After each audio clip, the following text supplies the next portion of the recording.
నమస్తే అండి, ఎన్టీఆర్ ఛానల్ కి స్వాగతం. భవిష్యత్ తరాలకు స్వర్గీయ ఎన్టీఆర్ గారి భావజాలాన్ని, ఆయన స్ఫూర్తిని నింపేందుకే ఈ ఛానల్ ని ప్రారంభించడం జరిగింది. NTR literature committee chairman టిడి Janardhan గారి ఆధ్వర్యంలో దీన్ని నిర్వహిస్తూ ఉన్నారు. సమగ్రమైన అలాగే స్పష్టమైనటువంటి సమాచారాన్ని ఇవ్వడమే దీని యొక్క లక్ష్యం. అన్న ఎన్టీఆర్ గారి అనుభవాలు, ఆయనతో ఉన్నటువంటి పరిచయాల గురించి షేర్ చేయడానికి ప్రస్తుతం మనతోటి దిట్టకవి చక్రపాణి గారు ఉన్నారు. Retired IAS. ఆయన ప్రొఫైల్ చాలా ఉంది, అందుకే నేను చూసి చెప్తాను. ఎందుకంటే ఆంధ్ర మహిళా సభ కాలేజీ చైర్మన్ గా ఉన్నారు.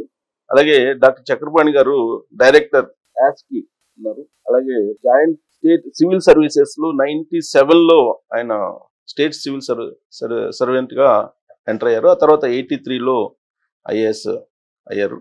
Additional director general MCR HRD, అలాగే personal secretary to pay revision commission చేశారు. Managing director AP health, medical, housing and infrastructure development corporation, commissioner of intermediate education AP, managing director AP state cooperative bank, secretary irrigation, deputy secretary, joint secretary, additional secretary and special secretary in finance and planning departments లో చేశారు. అపారమైనటువంటి అనుభవం ఉంది పరిపాలనలో. ఆయనతో interact అవుదాం. ఎన్టీఆర్ గారితో ఉన్నటువంటి అనుభవాలు, ఎన్టీఆర్ గారి స్ఫూర్తి ఏంటనేది తెలుసుకునే ప్రయత్నం చేద్దాం. సార్ నమస్తే. నమస్కారం రావు గారు. సార్, ఎన్టీఆర్ గారు అనగానే మా అందరికి కనిపించేది ఆత్మాభిమానం, ఆత్మవిశ్వాసం, లేదంటే ఆయన తెలుగుదనం, ఇవన్నీ కనిపిస్తూ ఉంటాయి. బట్ మీరు దగ్గర నుంచి చూసారు పరిపాలనలో, మీకు ఉన్న అనుభవాలు ఏంటి? నేను ఎన్టీ రామారావు గారి ఆఫీస్ లో మొట్టమొదట 1984 అక్టోబర్ లో assistant secretary to chief minister గా చేరటం జరిగింది. ఆ రోజుల్లో బెనర్జీ గారు జాయింట్ సెక్రటరీగా ఉండేవారు. యుబి రాఘవేంద్రరావు గారు secretary to CM NT Rama Rao గారు. నేను వారి ఆఫీస్ లో చేరేటప్పటికి నా వయసు 33 సంవత్సరాలు. కాబట్టి ఎన్టీఆర్ గారు మొట్టమొదటి నన్ను ఏదో చిన్న పిల్లవాళ్ళగా చూడటం ఆయనకి అలవాటు మొదటి నుంచి. చేరిన సంవత్సరం పాటు అప్పుడప్పుడు ఏదో ఫేర్ కాపీస్ సంతకాలు పెట్టించడం తప్ప పెద్దగా ఇంటరాక్షన్ లేదు వారితో.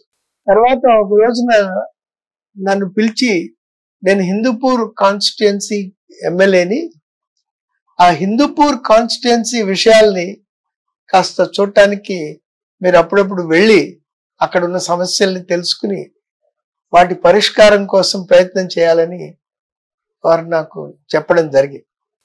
సో దాదాపుగా 2 నెలలకోసారి హిందూపూర్, అనంతపూర్ జిల్లాలో ఆ కాన్స్టిట్యుయెన్సీకి వారి తరఫున వెళ్లే అవకాశం నాకు కలిగింది అన్నమాట. సార్, అసలు ఆయన ఆఫీసులోకి మీరు ఎంటర్ కావడం అనేది ఎలా? నాకు వారు తెలియదు అంతకు ముందు. నేను ఇందాక చెప్పినట్టుగా ఒక assistant secretary to chief minister అనే ఒక పోస్ట్ ఉంది. ఆ పోస్ట్ లో ఎవరు సూటబుల్ అని వారు ఆలోచించినట్టున్నారు. ఆ కాలంలో యుబి రాఘవేంద్రరావు గారిని, బెనర్జీని అడిగితే సెక్రటేరియట్ లో ఒక యంగ్ అసిస్టెంట్ సెక్రటరీ ఉన్నాడు, అతన్ని తీసుకుందాం అన్నారు. అంటే ఒక డిప్యూటీ కలెక్టర్ పదవి నుంచి వచ్చిన వాళ్ళకి ఒక పోస్ట్ అసిస్టెంట్ సెక్రటరీగా ఉంది అనమాట సెక్రటేరియట్ లో, రెవెన్యూ డిపార్ట్మెంట్. ఆ పోస్ట్ లో నేను అసిస్టెంట్ సెక్రటరీ రెవెన్యూగా ఉండేవాడిని. 2-3 సార్లు సమావేశాల్లో చూసి యుబి రాఘవేంద్రరావు గారు, బెనర్జీ గారు ఇతను సీఎం ఆఫీస్కి వస్తే బాగుంటుంది అనే ఉద్దేశంతో నా పేరుని సజెస్ట్ చేయడం, వారు తీసుకోవడం జరిగింది. అంతకుముందు నాకు వారు తెలియదు. So that is how I came in to chief ministers office. అంటే ఆయన సెలక్షన్ డిఫరెంట్ గా ఉంటుంది అని అంటారు. నాకు ముందే తెలియదు, మరి వీరు ప్రపోజ్ చేయడం వల్ల నేను ఆ ఆఫీస్ లోకి ప్రవేశం చేయడం జరిగింది అన్నమాట. తర్వాత వెళ్ళిన తర్వాత ప్రతి విజిట్ తర్వాత వచ్చి వారికి బ్రీఫ్ చేయడం జరిగేది. హిందూపూర్ లో ఈ ఇష్యూస్ ఉన్నాయి, వీటి పరిష్కారాలు ఈ విధంగా ఉంటే బాగుంటుందని. ఆయన he was very happy because ఈ లోకల్ ఇష్యూస్ అన్నిటినీ ఆయన దాకా తీసుకొచ్చి మళ్ళీ ఆయనతో వివరాలు తీసుకునే కంటే నా ద్వారా ఆయనకి వెళ్తే బాగుంటుందని ఆయన he found it very convenient. నేను వచ్చిన వెంటనే ఆయన వారి అప్రూవల్ తీసుకుని ఆ కన్సర్న్ డిపార్ట్మెంట్స్ కి నోట్స్ పంపించడం జరిగేది. చీఫ్ మినిస్టర్ ఆఫీస్ అనగానే కొంచెం డెవలప్మెంటల్ ఇష్యూస్ అంటే ఎవరైనా కాస్త దానికి ఒక ప్రాధాన్యం ఇవ్వడం జరుగుతుంది. That is how I started interacting with him. కొన్నాళ్ళ తర్వాత వారు ఏం చెప్పారంటే, నువ్వు అసెంబ్లీలో కూడా నువ్వు వచ్చి నాకు కాస్త ఈ కోఆర్డినేషన్, అసెంబ్లీ కోఆర్డినేషన్ కూడా చేస్తే బాగుంటుంది. నాకు నా పేరుతో ఉన్న ప్రశ్నలే కాకుండా ఇతర మంత్రుల పేరుతో ఉన్న ప్రశ్నల గురించి కూడా సమాచారం కావాలి నాకు అని అడగడం జరిగింది. సో నా బాధ్యత ఏమిటంటే, ఆ రోజున క్వశ్చన్ అవర్ లో ఉన్న ప్రతి ప్రశ్నకి సమాధానం తెప్పించుకుని, సమాధానంతో పాటు నోట్ ఫర్ సప్లిమెంటరీస్ అని కూడా ఉంటుంది, అప్పుడు డిపార్ట్మెంట్ వారు తయారు చేసేది. వాటిని కూడా తెప్పించుకుని చదివి పొద్దున్నే 5 గంటలకల్లా వారికి బ్రీఫ్ చేయటం. మొత్తం కోఆర్డినేట్ చేయడానికి. మొత్తం ఏ ఇయర్ సార్ ఇది? ఇది 85 to 89, 85 నుంచి 89 దాకా, ప్లస్ మళ్ళీ 94 to 95 రెండోసారి వారు వచ్చినప్పుడు కూడా ఈ కార్యక్రమం నేను వారికి సహాయం చేయడం జరిగేది. మీరు ఆఫీస్ లో ఎంటర్ అయింది ఏ సంవత్సరం? 84 అక్టోబర్. 84 ఎంటర్ అయ్యారు. 85 కల్లా మీరు మళ్ళీ ఈ అసెంబ్లీ వర్క్ చూడటం, తర్వాత హిందూపూర్ కాన్స్టిట్యుయెన్సీ వివరాలన్నీ కూడా చూడటం ఆయనకి కొంచెం నచ్చింది అనమాట. అందుకని ఆయన 95 లో తిరిగి వచ్చిన తర్వాత నాకు చెప్పింది ఏంటంటే, నేను ఫస్ట్ టెక్కల్ నుంచి కూడా ఎలక్ట్ అయినాను, అక్కడికి కూడా వెళ్ళి కాస్త డెవలప్మెంటల్ యాక్టివిటీస్ మానిటర్ చేయడం చెప్పడం జరిగింది అన్నమాట. So that's how I came to close. ఆయనలో ఉన్న విశిష్టత ఏమిటంటే, ఏదైనా సమస్యని ఆయన దగ్గరికి తీసుకువెళ్ళినప్పుడు ఏదో ఒక పరిష్కారం ఉండేది, నాన్చడం అనేది లేదు. తర్వాత నేను ఇంకొకటి ఏం చేసేవాడంటే, నాకు కొన్ని files senior officers UB Raghavendra Rao గారు కొన్ని నాకు ఇచ్చి, నువ్వు ఈ డిపార్ట్మెంట్ ఫైల్స్ కూడా ఆయనకి బ్రీఫ్ చేసి వాటిల్లో ముఖ్యమంత్రి గారు ఇన్స్ట్రక్షన్స్ ని తీసుకోమని చెప్పడం జరిగింది. ఆ ఫైల్స్ ఇచ్చినప్పుడల్లా నేను ప్రతిసారి వారికి ఫోన్ చేసి, సార్ ఇవాళ ఈ ఫైల్స్ ఉన్నాయి, ఇవాళ ఈ 15 ఫైల్స్ ఉన్నాయి, ఇవి అర్జెంట్ ఫైల్స్, రొటీన్ ఫైల్స్ కానీ అర్జెంట్ ఫైల్స్ అని చెప్తే ఏ రోజును కూడా వద్దని చెప్పలే. దాదాపుగా ఇది 4 సంవత్సరాలు జరిగింది. ఈ ఫైల్స్ డిస్పోజల్ లో దాదాపుగా ప్రతిరోజు నేను వారికి ఫోన్ చేయటం, వారు వెంటనే రమ్మంటాం. నా ఫైల్స్ మిగతా వారి కంటే కొంచెం తొందరగా క్లియర్ అయిపోయాయి. ఎందుకంటే నేను ఫోన్ చేసి వారిని అడిగేవాడిని, ప్రతిరోజు అడిగేవాడిని. ఫైల్ మన దగ్గర ఉండకూడదు అనే ఆలోచన ఆయనలో ఉండేది. ప్రొప్రైటీ, సెన్స్ ఆఫ్ ప్రొప్రైటీ. ఏదైనా కాగితం మన దగ్గరకు వచ్చినప్పుడు దాన్ని ఎక్కువ రోజులు మన దగ్గర దానికి జాప్యం జరగకూడదని. అందువల్ల నా దగ్గర ఉన్న ఫైల్స్ కాస్త తొందరగా క్లియర్ అయ్యేవాడి. ఎమర్జెన్సీగా ఎప్పుడైనా వెళ్ళొచ్చు. ఫోన్ చేసిన ప్రతిసారి రమ్మన్నారు. ఒకటే రోజున నాకు ఇవాళ మధ్యాహ్నం పని ఉంది, నేను ఇవాళ ఫైల్ చూడలేను, కానీ రేపు పొద్దున మళ్ళీ 5ంటికి రమ్మన్నారు. కాబట్టి ఏదైనా పని నాకు ఇంట్రెస్ట్ చేసినప్పుడు, వారికి ఫైల్ వచ్చినప్పుడు దీన్ని మనం ఏదో ఒక పరిష్కారం చూపించాలనే తపన ఆయనలో చాలా స్పష్టంగా ఉంది. ఇక్కడ ఒక పాయింట్ ఏంటంటే, రాఘవేంద్రరావు గారు ఉన్నారు కదా, వాళ్ళు మీ ఫైల్స్ ని ఎక్స్ప్లెయిన్ చేయడానికి మిమ్మల్ని ఎందుకు పంపించేవాళ్ళు? దానికి ఏమైనా రీజన్ ఉందా? అంటే ఆయన నా దగ్గర తొందరగా అయిపోతే ఆయనకు నమ్మకం.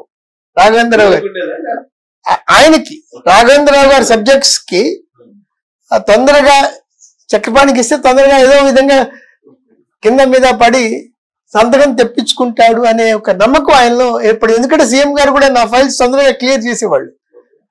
ఇంకొకటి ఏంటంటే, అందరం కలిసి ఫైల్ డిస్పోజ్ ఆఫ్ చేసేటప్పుడు అందరం ఒక్కొక్కసారి గ్రూప్ గా కూడా ఆయనకి బ్రీఫ్ చేసేవాళ్ళు. సెక్రటేరియట్కి వచ్చేవారు. సెక్రటేరియట్కి వచ్చినప్పుడు ఒక 4-5 సీఎం ఆఫీస్ లో ఉండే ఆఫీసర్స్ కూడా ఆయనకి వాళ్ళ ఫైల్స్ వరుసగా నుంచి ఎక్స్ప్లెయిన్ చేయటం. ఆ ఫైల్స్ డిస్పోజల్ అప్పుడు కొంచెం జోవియల్ గా ఉండేవాడు ఆయన, చాలా జోవియల్ గా ఉండేవాడు. నేను కూడా ఆయన జోక్స్ కొంచెం అప్పుడప్పుడు I was also trying to match him. కాబట్టి ఈయన దగ్గర ఫైల్స్ తొందరగా అయిపోతే, ఈయన ఏదైనా చెప్తే తొందరగా అయిపోతుందనే ఒక నమ్మకం మిగతా సీనియర్ ఆఫీసర్స్ లో ఉండేది. అందుకని రొటీన్ ఫైల్స్ వాళ్ళవన్నీ నాకు ఇచ్చేసి ఈయన చూసుకుంటాడని. అంటే అలా వాళ్ళు చెప్తున్నారంటే ఖచ్చితంగా మీరు రామారావు గారితో బాగా మింగిల్ అయి ఉంటారు కదా. నాకు he was always very good to me. చాలా ఎఫెక్షనేట్ గా ట్రీట్ చేసేవాళ్ళు. నా మీద జోక్స్ కూడా వేసేవాడు. ఒకసారి విశ్వామిత్ర షూటింగ్ టైంలో నేను ఎప్పుడు కొంచెం లూజ్ షర్ట్స్ అవి వేసుకుని వెళ్ళేవాడిని. మా దగ్గర ఇంకొక రామకృష్ణ గారు అని ఒక రిటైర్డ్ జడ్జ్, ఆయన ఏమో కొంచెం కలర్ఫుల్ గా షర్ట్స్, కొంచెం షార్ట్ షర్ట్స్ అవి వేసుకునేవాడు. ఆయన చూడు ఎంత కలర్ఫుల్ గా షర్ట్స్ వేసుకొస్తారు, నువ్వేంటి ఇప్పుడు ఈ లూజ్ షర్ట్స్ ఏమిటి నువ్వు వచ్చే ఆ విశ్వామిత్ర షూటింగ్ దగ్గరికి నీకు ఒక ముని వేషం ఇస్తానని చెప్పి ఆయన చెప్పడం జరిగింది. మేనక అంటే ముని వేషానికి నాకేం అభ్యంతరం లేదని చెప్పి నేను అన్నాను. మేనక చెలికత్తె అని చెప్పి ఆయన. So this is how he was very jovial. నేను గమనించింది ఏంటంటే ఫైల్స్ డిస్పోజల్ లో ఉన్నప్పుడు he was a very jovial person and he was a slightly different person. ఆ నలుగురు 5 సీఎం ఆఫీస్ లో అనమాట. So that is how we had an equation. తర్వాత ఆయనతో పాటు ఈ చైతన్య రథంలో వెనకాల మేము కార్లలో ఉండి ప్రయాణాలు చేసేవాళ్ళం రాష్ట్ర వ్యాప్తంగా. అందువల్ల కూడా ఆయనతో ఎక్కడైనా ఏదైనా ఎవరైనా వచ్చినప్పుడు ఆ మైక్ లో చక్రపాణి గారు ఇటు రండి అని పిలిచేవారు వెనకాల నుంచి. కాబట్టి ఆయన ఏదైనా ఇష్యూ చెప్తే దీన్ని కొంచెం సీరియస్ గా తీసుకుని ఫాలో అప్ చేయటం, నోట్స్ పంపించడం అనేది ఆయన he use to like it. So files clearance లో ఒక్కొక్క సీఎం ఒక్కొక్కలాగా పర్టికులర్ ఎన్టీ రామారావు గారు ఎలా ఏ యాంగిల్లో చూసి ఫైల్స్ క్లియరెన్స్ చేసేవాళ్ళు? ఆయన బేసిక్ గా పొలిటికల్ ఇష్యూ ఉంటే పొలిటికల్ గా వాళ్ళకి మిగతా వాళ్ళతో చర్చించడం అనేది. మాకు ఫైల్ వచ్చేటప్పటికి ఇవన్నీ ప్రాసెస్ అయిపోయి ఉంటాయి. సీఎంకి వచ్చే ఫైల్స్ లో దాదాపు 95% రొటీన్ ఫైల్స్, అన్ని శాఖల్లోనూ క్లియరెన్స్ అయిపోయి ఫైనల్ స్టేజ్ లో వస్తాయి. కాబట్టి దాంట్లో పెద్దగా చర్చించడానికి ఉండదు. కానీ సీఎం యొక్క ఇమేజ్ ని దృష్టిలో ఉంచుకుని, ఆయన యొక్క పొలిటికల్ కమిట్మెంట్స్, ఇంతకు ముందు ఇచ్చిన వాగ్దానాలని దృష్టిలో ఉంచుకుని ఈ వాగ్దానం దీనికి అనుగుణంగా ఉంది లేదు అని చెప్పే స్థితిలో మన సీఎం ఆఫీస్ లో వాళ్ళు ఉండాలి. అప్పుడప్పుడు ఏ చీఫ్ మినిస్టర్ గారికైనా కొన్ని పొలిటికల్ కంపల్షన్స్ ఉంటాయి.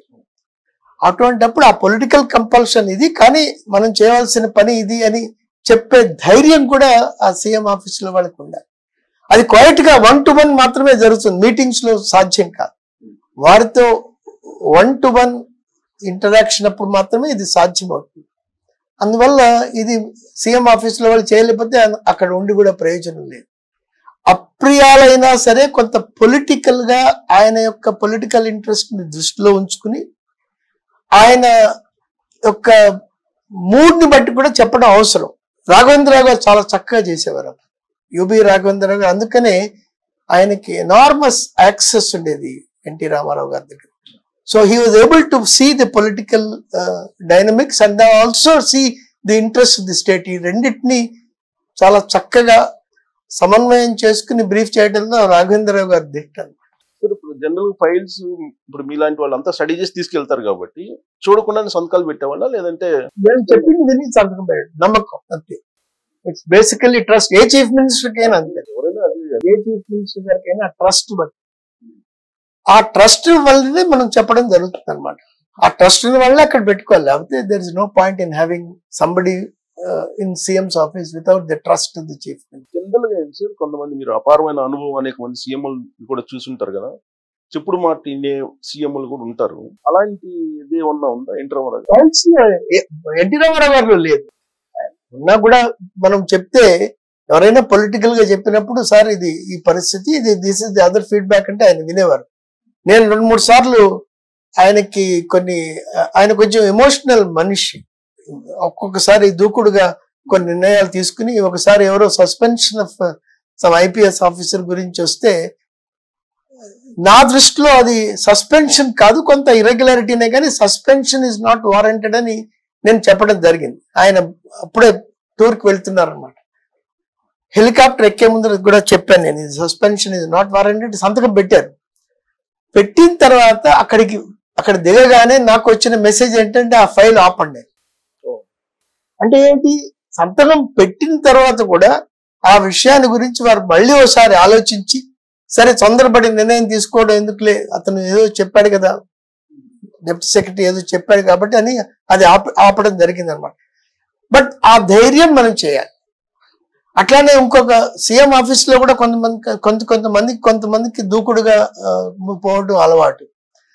అటువంటి నిర్ణయాలకి ఈ మిగతా ఆఫీసర్స్ కూడా కొంత చెక్స్ అండ్ బ్యాలెన్సెస్ వాళ్ళ బాధ్యతని నిర్వహించాల్సిన అవసరం. అది బహుశా రాఘవేంద్రరావు గారు మా పరిధిలో నేను కొంత చేస్తుండేవాడు అని అనిపిస్తుంది. ఎప్పుడైనా సార్ ఈ క్లియరెన్స్ లో, ఫైల్ క్లియరెన్స్ లో డిస్ప్యూటెడ్ ఇష్యూలో ఏదన్నా ఆయన రియాక్ట్ కావడం జరిగింది? పెద్దగా లేదు. అది డిస్ప్యూటెడ్ ఇష్యూ ఫైల్ దగ్గరికి వచ్చేటప్పటికి దాదాపుగా అన్ని స్టేజెస్ లోనూ ఆ కన్సర్న్స్ ని ఎక్స్ప్రెస్ చేయడం అవన్నీ జరుగుతాయి. ఎక్కడైనా ఉన్నప్పుడు క్యాబినెట్ లో చర్చకు వచ్చి ఆ క్యాబినెట్ నిర్ణయాలకు అనుగుణంగానే ఫైల్స్ కూడా వస్తాయి. క్యాబినెట్ లో ఏదైనా డిస్ప్యూటెడ్ ఐటమ్స్ ఉన్నట్టయితే ఇరు 2 డిపార్ట్మెంట్స్ మధ్యలో ఏమైనా కొన్ని తేడాలు ఉన్నట్టయితే అవన్నీ క్యాబినెట్ లో డిస్కస్ అయ్యి ఫైనల్ గా క్యాబినెట్ రెజల్యూషన్ వస్తుంది. ఆ రెజల్యూషన్ లో స్పష్టత ఉంటుంది. అందులో అనుమానం లేదు. కొన్ని సందర్భాలు అసలు తీసుకున్న నిర్ణయాల్లో మిస్ఫైర్ అయ్యే అవకాశాలు కూడా ఉంటాయి. అలాంటివి వచ్చినప్పుడు ఆయన రియాక్షన్ ఎలా ఉండేది? ఆయన by and large he was willing to listen. ఒకవేళ ఏదైనా దీని వల్ల వచ్చిందని అంటే వినేవారు, విని but they were very few instances where he went back అన్నమాట. 1-2 సందర్భాల్లో జరిగి ఉండొచ్చు. 1-2 సస్పెన్షన్స్ లో కొంత దూకుడుగా వెళ్ళినా కూడా ఆ సస్పెన్షన్స్ ని తిరిగి చెప్పిన తర్వాత he reconsidered the matter and then set aside కొంత. బట్ అది చెప్పే మనిషిని బట్టి కూడా ఉంటుంది. ఆ చెప్పే మనిషి ఇష్యూతో పాటు చెప్పే మనిషి కూడా ముఖ్యం. అందుకనే సీఎం ఆఫీస్ లో కాన్ఫిడెన్స్ ఉన్న వాళ్ళని మాత్రమే తీసుకోవడం మంచిది. రామారావు గారు అనగానే ఒక ఎమోషన్, ఆయన దగ్గర కొంచెం చూడగానే కొంతమంది అసలు ఎదురుగా కూడా నుంచునే పరిస్థితి ఉండదు అని అంటారు. మీరు నాకు he was always very considerate, he was very affectionate. నేను ఇందాక చెప్పినట్టుగా ఏ రోజున ఫైల్స్ వద్దని చెప్పలేదు. తర్వాత హిందూపూర్ ఇష్యూస్ కూడా నేను మానిటర్ చేస్తున్నానని తెలిసి అవి కాస్త బాగా జరుగుతున్నాయని ఆయన అనుకున్న దశలో ఇన్ఫాక్ట్ ఒక స్టేజ్ లో ఒక sericulture institute, international sericulture institute ని పెట్టాలి అనే ఒక నిర్ణయం వచ్చింది. ఆ చర్చ వచ్చినప్పుడు చంద్రబాబు నాయుడు గారు అప్పుడు కుప్పం నుంచి ఆయన he was hoping that institute would be set up at Kuppam Chittoor జిల్లా. నేనేమో హిందూపూర్ లో పెట్టాలని నేను చెప్పాను. మరి మామగారికి అల్లుడి గారికి మధ్యలో నిర్ణయం, నా దృష్టిలో ఇది హిందూపూర్ లో పెట్టాలంటే ఆయన హిందూపూర్ నిర్ణయం చేయడం జరిగింది. కాబట్టి he was able to judge తన యొక్క పొలిటికల్ ప్రయోజనాలు ఎవరి ద్వారా చెప్పటం ఇవన్నీ కూడా నిర్ణయం చేసి అట్లానే అక్కడ సెంట్రల్ సిల్క్ బోర్డ్ కి సంబంధించిన ల్యాండ్ ఒకటి ఉండేది 50 ఎకరాలు. ఆ 50 ఎకరాలని మనం తీసేసుకుని BC residential school, Navodaya school పెట్టాలంటే వెంటనే ఒప్పుకోవడం, అది వెంటనే విత్ ఇన్ 2-3 వీక్స్ ఆ స్కూల్స్ ని కూడా పెట్టడం జరిగింది. అదే పద్ధతిలో అక్కడ గర్ల్స్ పాలిటెక్నిక్ కూడా హిందూపూర్ లో పెట్టడం జరిగింది. కాబట్టి all the developmental issues he was very very proactive and positive. వరుసగా గెలుస్తూ వచ్చారు కదా హిందూపురంలో. మొత్తం వరుసగా అసలు ఎక్కడ ఓడిపోలేదుగా హిందూపురంలో ఆయన. తర్వాత 33 years అప్పుడు మీరు ఏజ్ 33 years లో కదా మీరు ఎంటర్ అయింది ఎన్టీఆర్ గారి దగ్గర. ఎందుకు ఎన్టీఆర్ గారి దగ్గర పోవడమే కష్టం, మీకు 33 years అప్పుడు రావడం అంటే ఆయన్ని మీరు అంటే ఒక ఫ్యామిలీ మెంబర్ గానే చూసారా, లేదంటే మిమ్మల్ని ఒక ప్రొఫెషనల్ గానే చూసారా? అంటే అప్పుడప్పుడు నేను చెప్పినట్టుగా ఈ జోవియల్ గా ఉన్నప్పుడు నన్ను మటుకు ఫ్యామిలీ మెంబర్ గానే చూసారు ఆయన. He was always affectionate. అంటే నా వయసు కూడా ఒక కారణం అనుకుంటాను. అంతగా అయితే he doesn't have to be taken seriously అని అనుకున్నారేమో తెలియదు నాకు ఆయన. But he was always very jovial, very considerate. Files disposal లో మటుకు నాకు మిగతా వాళ్ళ మీద కొంత అడ్వాంటేజ్ ఉండేది. కాబట్టి నేను ఇరిగేషన్ ఫైల్స్ చూసేవాడిని, కొన్ని జనరల్ అడ్మినిస్ట్రేషన్ ఫైల్స్ కూడా చూడటం జరిగింది. ఇరిగేషన్ ఫైల్స్ లో ఆ రోజుల్లో బచావత్ ట్రైబ్యునల్ అవార్డు అనేది ఒక ముఖ్యమైన పాత్ర. వాటర్ డిస్ప్యూట్స్ లో Bachawat water disputes tribunal award, అది కొంచెం స్టడీ చేసి వారికి బ్రీఫ్ చేయటం, ఇవన్నీ కూడా ఒక అవకాశాలుగా. 83 నుంచి ఆల్మోస్ట్ ఎన్టీఆర్ గారితో ట్రావెల్ చేశారు మీరు. ఆయన పదవిలో ఉన్నంత కాలం దాదాపుగా ఉన్నాను. ఆయన తీసుకున్న నిర్ణయాల్లో కొన్ని ఇప్పుడు వారణి వాహిని అని ఇలాంటివి ఉన్నాయి కదా. సో అసలు ఆలోచన ఆయనకే కలిగింది సార్, ఎవరన్నా మన ఎగ్జిక్యూటివ్ సిస్టమ్ లో వాళ్ళు చెప్పారా? వారణి వాహిని అనేది కొంచెం ఆయన కూడా తర్వాత కొంచెం గమనించారు అది సరైన నిర్ణయం కాదని. బట్ అప్పటికే అయిపోయింది కాబట్టి. బట్ తర్వాత ప్రొహిబిషన్ పెట్టాలని కూడా ఆయనే నిర్ణయం చేసుకుని అక్కడ కంప్లీట్ గా ఆపేయటం జరిగింది. కొంత ఆర్థికమైన ప్రయోజనాలు దెబ్బతిన్నప్పటికీ కూడా. ఆ వారుణి వాహిని అనేది కొంచెం సరైన నిర్ణయం కాదని ఆయన కూడా తర్వాత గమనించారు. సో ఎంటైర్ మీ కెరీర్ లో ఆయన తీసుకున్న నిర్ణయాల్లో ఒక అద్భుతమైనటువంటి నిర్ణయం ఏది అని మీకు అనిపించింది? నా దృష్టిలో ఒకటి అన్నిటికంటే ముఖ్యమైనది ఈ మండల వ్యవస్థ అనేది, తాలూకాలని మండల్స్ గా చేయటం అనేది చాలా ముఖ్యమైన నిర్ణయం. తర్వాత ఈ hereditary system of village officers అది కూడా అబాలిష్ చేయటం, that is also I think a good decision.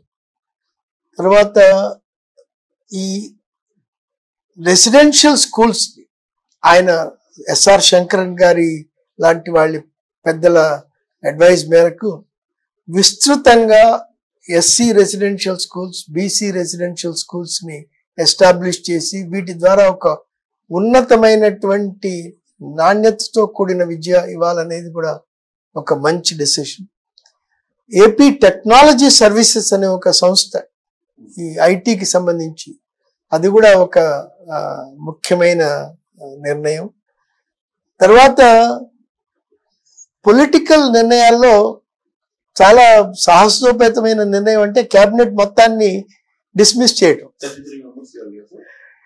ఆ రోజున నేను డిస్మిస్ అయిన రోజున అంతా చేసిన తర్వాత మరి ఒకసారి 2-3 ఫైళ్ళు పట్టుకుని మధ్యాహ్నం వెళ్తే ఆయన హాయిగా మ్యూజిక్ వింటున్నారు పైన కూర్చొని ఒక్కరు. కాబట్టి అది కూడా ఒక సాహసోపేతమైన నిర్ణయం. అంటే బయటికి వచ్చింది మటుకు అప్పుడు బడ్జెట్ లీక్ ఏదో అయిందని చెప్పి అది official news. But I think కొంత పార్టీలో కొంత హార్మనీ దెబ్బతింటోందని బహుశా అనుకున్నారు క్యాబినెట్ లో. అందువల్ల ఆ అవకాశాన్ని కొంతమందిని మార్చడానికి ఉపయోగించుకోవడానికి ఆయన మొత్తం క్యాబినెట్ ని డిస్మిస్ చేశారని నేను అనుకుంటున్నాను. ఆ నిర్ణయం తీసుకునేటప్పుడు మీకు తెలుసు ఏమన్నా? నాకు ముందు లేదు, నాకైతే తెలియదు, మరి మిగతా వారి సంగతి తెలియదు. నాకు తెలియని విషయాల గురించి దాని రిప్లికేషన్స్ తర్వాత ఇచ్చినటువంటి వాటిని దాని గురించి ఏమన్నా మీకు ఐడియా ఉందా? పెద్దగా లేదు, ఎందుకంటే ఆయన ఎన్టీ రామారావు గారి టైంలో పార్టీ వాజ్ బేసికల్ గా ఆయన వ్యక్తిత్వం మీదనే పార్టీ ఆధారపడి ఉంది. So I don't think politically he had any disadvantages అన్నమాట. ఈ మండల వ్యవస్థని మార్చడం అనేది, తర్వాత ఈ బీసీ రెసిడెన్షియల్ ఇన్స్టిట్యూషన్స్ ని, బీసీ వెల్ఫేర్ కార్యక్రమాలని టేకప్ చేయడం అనేది చాలా మంది విద్యార్థికులకి రాజకీయంగా అవకాశం ఇవ్వటం అనేది ఆయన చాలా సాహసోపేతమైన నిర్ణయం. ఆ రోజున 83లో కానీ తర్వాత 85లో కానీ చాలా మంది విద్యార్థికులకి ఆయన అటు తెలంగాణలోను, ఇటు ఆంధ్రప్రదేశ్లోను, కోస్తా ఆంధ్ర, రాయలసీమ ప్రాంతాల్లోనూ చాలా మందికి ఆయన ముందు రాజకీయాలకు తీసుకురావడం అనేది ఇట్స్ ఎ మేజర్ డెసిషన్. మీరు ఉన్నప్పుడేనా నాదెండ్ల భాస్కరరావు గారి ఎపిసోడ్ జరిగింది? నేను ఆ ఎపిసోడ్ అయిన తర్వాత వచ్చాను. నాదెండ్ల భాస్కరరావు గారి ఎపిసోడ్ అయిన తర్వాత ఆయన పదవిలోకి తిరిగి వచ్చిన తర్వాత అంతకుముందు జాయిన్ 83 నుంచి 84 దాకా నేను 84 అక్టోబర్ లో నేను వచ్చాను. అది అయిన తర్వాత. అంతకుముందు మీరు ఎప్పుడైనా రామారావు గారితో కలిసి ఇలాంటి పరిపాలనలో పాల్పంచుకుంటాము అని అనుకున్నారా? లేదు, ఒకసారి ఆయనతో పాటు నేను అసిస్టెంట్ సెక్రటరీగా ఉన్నప్పుడు హెలికాప్టర్ లో ప్రయాణం చేయడం జరిగింది. రెవెన్యూలో ఉన్నప్పుడు, సీఎం ఆఫీస్ లో కాదు. 83 ఫ్లడ్స్ లో ఆయన నిజామాబాద్ కి ఎవరైనా వచ్చే రెవెన్యూ డిపార్ట్మెంట్ నుంచి ఆఫీసర్లు ఏమన్నా ఉంటే రమ్మని చెప్పండి అని అంటే ఆయనతో పాటు హెలికాప్టర్ కి తీసుకెళ్లారు. That was only time I interacted with him before joining. బహుశా నన్ను ఫస్ట్ టైం ఆయన చూసింది కూడా ఆ హెలికాప్టర్ లో. హెలికాప్టర్ లో మీరు జర్నీ చేసేటప్పుడు ఇంటరాక్షన్ ఉందా? అప్పుడు లేదు, పెద్దగా లేదు. అది దిగిన తర్వాత అక్కడ ఫుల్ ఆన్ వాగు అని అక్కడ ఆ టైంలో వారితో బ్రీఫ్ ఇంటరాక్షన్, ఆయనకి ఏదో కొంత ఎక్స్ప్లెయిన్ చేయడం జరిగింది ఫ్లడ్స్ గురించి తప్ప. That was the brief interaction. రెండోసారి ఒక సిగ్నిఫికెంట్ ఇంటరాక్షన్ ఎక్కడంటే, నాదెండ్ల భాస్కరరావు గారు ఒక ఫైల్ మేము సర్క్యులేట్ చేసినప్పుడు ఆ ఫైల్లో ఆయన రాసింది దాన్ని రాసి దాన్ని రెడ్ మార్క్స్ సర్కిల్ చేశారు, సంతకం పెట్టి 2 ప్రపోజల్స్ ఉండేవి, ఒక ప్రపోజల్ మీద రౌండ్ ఆఫ్ చేశారు. నేను అసిస్టెంట్ సెక్రటరీ రెవెన్యూగా ఉన్నాను. రౌండ్ ఆఫ్ చేస్తే నార్మల్ గా ఏంటి అనుకుంటాం, పైగా రెడ్ మార్కింగ్ అంటే దాన్ని ఒప్పుకోలేదని. సో మేము ఆర్డర్ ఇష్యూ చేయలేదు.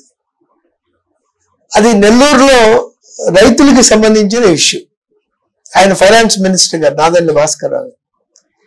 ఆ టైంలో నన్ను మరి మాధవరావు గారు ఫైనాన్స్ సెక్రటరీగా ఉన్నప్పుడు అడిగారు అనమాట, ఎందుకని ఆర్డర్ ఇష్యూ కాలేదంటే, సార్ ఇది మరి ఫైనాన్స్ మినిస్టర్ గారు రౌండ్ ఆఫ్ చేశారు, సో అందువల్ల we thought he had not agreed, అందువల్ల మేము ఇష్యూ చేయలేదంటే సడన్ గా నన్ను చీఫ్ మినిస్టర్ గారి దగ్గరికి డిస్కషన్ కి రమ్మన్నారు. డిస్కషన్ కి రమ్మంటే మరి ఫస్ట్ టైం ఆయన సెక్రటేరియట్ లో వారితో ఇంటరాక్షన్, హెలికాప్టర్ తర్వాత ఇంటరాక్షన్ రమ్మంటే మరి ఎందుకు ఇష్యూ చేయలేదు ఏమిటంటే, అప్పటికి భాస్కర్ రావు గారు ఉన్నారు, మాధవరావు గారు అగ్రికల్చర్ సెక్రటరీగా ఉన్నారు, ఫైనాన్స్ సెక్రటరీ, చీఫ్ సెక్రటరీ కూడా ఉంది. ఇతను యంగ్స్టర్, ఇతను ఆర్డర్ ఇష్యూ కాలేదంటే ఎందుకని ఇష్యూ కాలేదని అడిగారు. నన్ను అడిగారు. రెవెన్యూ డిపార్ట్మెంట్ తరఫున నేనే కదా ఇష్యూ ఆర్డర్ చూస్తుంది. మరి ఫైనాన్స్ మినిస్టర్ గారు రౌండ్ ఆఫ్ చేశారు, అందువల్ల మేము I thought he had not agreed with that, అందుకని ఇష్యూ చేయలేదు. ఆయన అక్కడ భాస్కర్ రావు గారు పక్కనే ఉండి రౌండ్ ఆఫ్ చేస్తే అగ్రీ అయినట్టే కదా అని ఆయన ఎన్టీఆర్ తో చెప్తారు. సో దట్ ఈస్ వెరీ పర్ప్లెక్సింగ్ నాకు అసిస్టెంట్ సెక్రటరీ లెవెల్లో. బట్ అయితే సరేలేండి, ఇప్పుడు ఆర్డర్ ఇష్యూ చేసేసేయండి, నేను మీతో డిస్కస్ చేసినట్టుగా రాసుకుని మేము ఆర్డర్ ఇష్యూ చేస్తామని అంటే, ఆయన చీఫ్ మినిస్టర్ గారి దగ్గర ఆ ధైర్యం లేకపోయింది. నేను ఒప్పుకోలేదు అని చెప్పడానికి ఎన్టీ రామారావు గారి దగ్గర ఆయనకి ధైర్యం లేకపోయింది అనమాట. He as a finance minister, he is competent to take a decision, but అది చెప్పే స్థితిలో ఉండాలి చీఫ్ మినిస్టర్ గారి దగ్గర. నేను రౌండ్ ఆఫ్ చేసినా ఒప్పుకున్నట్టే కదా అని మాతో అనటం సీఎం గారి దగ్గర సమంజసం కాదు. రౌండ్ ఆఫ్ చేసినప్పుడు అది క్లోజ్ అయిపోయిందని జనరల్ గా ఎవరైనా అనుకుంటారు.